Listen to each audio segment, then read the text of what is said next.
Hey there, David Gordon from TheaterMania here. It is Tuesday, November 10th.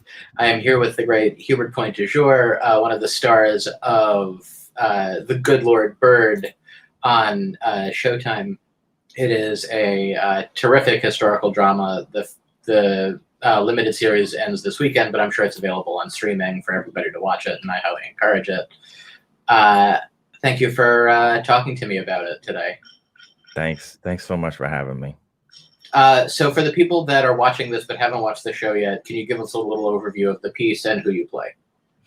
Sure. The series is based on a book of the same name, The Good Lord Bird. It's a work of historical fiction by James McBride, Black author. The show centers around a young Black boy named Henry Shackelford, who's nicknamed Onion in the series. And he comes to know the historical figure, white abolitionist John Brown, and Onion ends up taking part, joining John Brown's motley crew of abolitionists, and ends up taking part in John Brown's raid on Harper's Ferry. And who do you play? And I play Bob, who ends up also becoming a part of John Brown's motley crew of abolitionists, and he's torn about being a part of this group. John Brown, of course, is played by Ethan Hawke, one of the creators of the show. I guess this is sort of a passion project from him. He adapted the material, he adapted the book, or was one of the adapters of the book.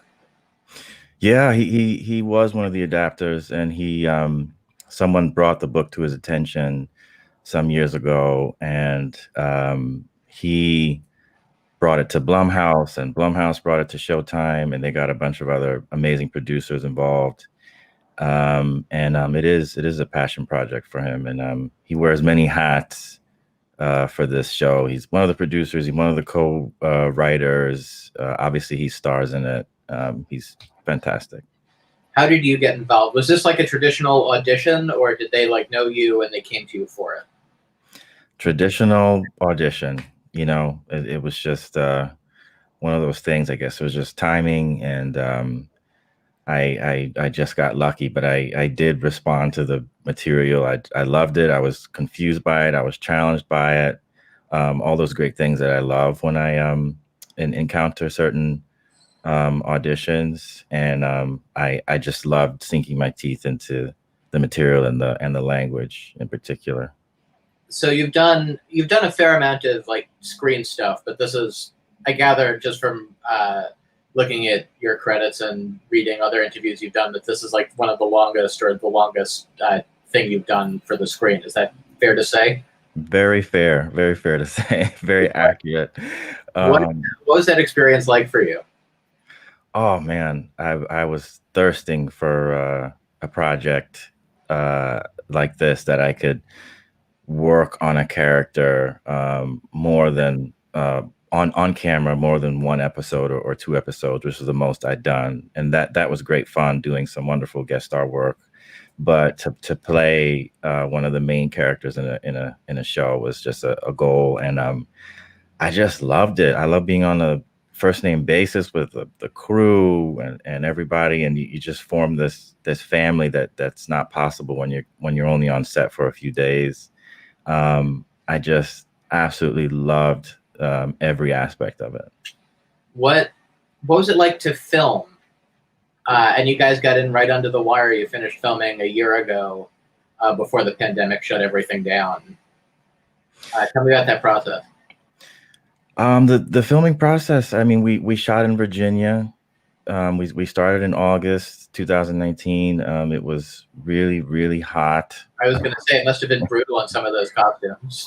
It was brutal. I mean, there were times where they would slather us with this sort of petroleum jelly-like substance, and then spray us, so that it beat it up and looked good on camera. But we were already sweating so much. We were like, this is completely unnecessary. Have you come from doing Much Ado in the Park? Did you go straight from that into this? I sure did. I had just wrapped had just wrapped that play. Yeah. It was just like a really sweaty summer for you.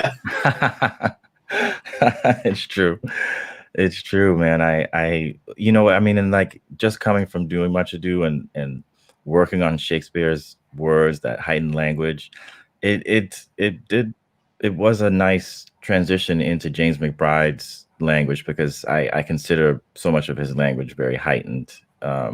You know, in the sense that it's not you know, normal everyday language that people use, and it has like poetic elements in it. So coming from Shakespeare was like it was a nice little transition.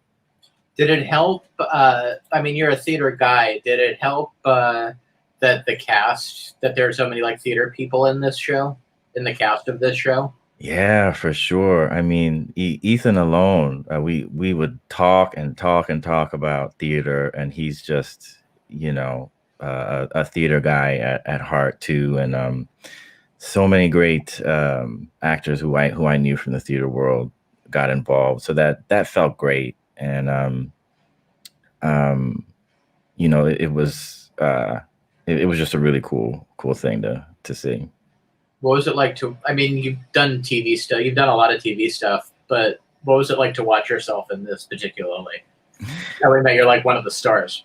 Well, you know, I could, you know, because as we said, this was like the first time I'd been in something on camera this much. I really couldn't wait to see like what it looked like. I was like, how did this, you know, did whatever I was doing when I was in front of the camera, did it actually read? And I'm really happy with it. And I'm able to sort of watch it in two ways. I can sort of watch it and be critical and, you know, go, okay, I see where I could make little adjustments here and there. And remember certain anecdotes when we filmed it. But I can also just kind of disengage and just watch Bob and just, you know, laugh at Bob, and it's and the scenarios he gets in, and the silly language they gave me to say, you know. Bob is such a great character. And you look like you're having fun doing it. I had an absolute blast. I mean, he with that language and all those amazing actors I got to work with on every episode. It's like, I mean, I had nothing to complain. I was all smiles on set, you know, until they said action and Bob was like running from like, you know, a big battle scene or something, you know. Were those cool to film? You know, they were. And boy, it really helps you get into a scene, into the reality of a scene, when there's literally someone who has this like pellet gun, who's like shooting like inches from your head. And I mean, it's like, it feels like you're in the situation. You know, it helps the acting for sure. For sure. Was there a point where you were like running and like that was happening? And you're like, oh my God, what have I gotten myself into here? What you mean, like as Bob? Yeah.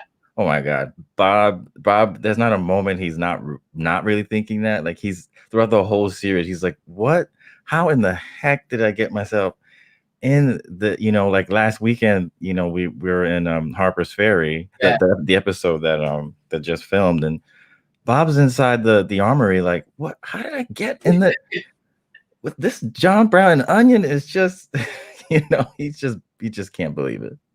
As an actor, did you go into this with any idea of like, yeah, like I'm doing this because it's a great part, but I'm also trying to like build the skill set of XYZ, and like, do you feel like you like were able to build a different skill set doing this project? Does that make sense? Yeah, I think so. I mean, yeah, I think it's both those things. I'm always trying to move forward with my career. You know, I never want to feel like I'm moving backwards in any way, and this was for sure a few steps forward for me, and so that felt good, and there was a ton that I learned from it. I mean, I'm still processing all the things, but I really came to it with an open mind. I asked questions all the time when I was on set. I bothered the cameraman all the time. You know, asking some of the guest stars. This great actor, Steve Zahn, was in episode 2, who's amazing. And I would like pick his brain and just watch him as we rehearsed the scene and put it together. And it was, I mean, it's a masterclass. I mean, you know, so you're always learning, but then you're like, furthering your career at the same time? I don't know if this question is going to make sense, and if it doesn't, ignore me entirely. But was there a difference between you watching yourself in this and then you watching yourself in something like Much Ado, which was filmed for PBS? Like, did you watch Much Ado that when it was filmed for PBS? It's a fair question. I haven't watched it. Only because I will get around to watching it, but when I do a play, when it's done, I really disengage. I'm really like finished, and I just move on to the next thing. And so I haven't. It's been over a year now, but I haven't gotten to the point where I'm like, oh man, I missed that whole experience. It's very odd. I hope it doesn't come across in the wrong way, but it takes me a long time to like miss a show, a play. So I look forward to watching it. I was so proud to be a part of it. That production was incredible. Like, it was one of the best productions of Shakespeare that really I've seen in a really long time. Wow. And I'm actually really glad it was filmed for PBS and that like people can actually watch it, because I feel like it was like the most like colloquial version of Shakespeare that I've seen. Like, you understood every word that you guys were saying, which like, yeah, I go to the theater a lot, but like as a lay person, like Shakespeare still goes over my head because it goes over everybody's head. Yeah. Look, I went to this performing arts school in Long Island. Are you a Long Islander too? I am. Yeah. Where are you from in Long Island? I grew up in Whitestone, Queens, which might as well be Long Island. Oh yeah, sure. Yeah, right there. Yeah. Where'd you? I grew up mostly in Elmont. Oh, fun. Long Island. Yeah. But this performing arts school was in Syosset, so I had to take a bus there, and I would spend half day at my home school and then half day at this performing arts school. And I was talking to some of the students there, and I was telling them that I've been lucky enough to do, some great Shakespeare plays and work with these great Shakespearean scholars, but they don't even always know what's going on in Shakespeare. Like they have to look up stuff. They got their textbooks and they're looking things up, and like, we should never feel ashamed to not just naturally pick up Shakespeare and understand what the heck he's talking about. It takes a little work, but what our director worked with us on for Much Ado was he wanted us, like, it makes me so happy to hear you say you understood so much of it, because he would talk about his uncle, and he'd say, my uncle doesn't know anything about Shakespeare, and imagine he's in the back row and you need to make it make sense for him. Yeah. And so that was like our challenge, Yeah, I think would be a really good instructive production for like students that are learning to act, just because it's so fluid and understandable. Yeah, that's great. Great to hear. Anyway, I think it's worth a watch when you're ready. I can't. I mean, God, it was just chock full of amazing people in that show. Yeah. I mean, it was so. I mean, I would watch it like the day. Like every show I'd watch in the wings or I'd watch on the monitor for different reasons. Sometimes I would just watch to be like, oh my God, I love this scene. And other times I would watch as I prepped to go on stage, and I'd look at the scene more like my character Don John and be like, I hate all these people. And I'd be like, ooh, I'm coming for him. Ooh, I'm watching you.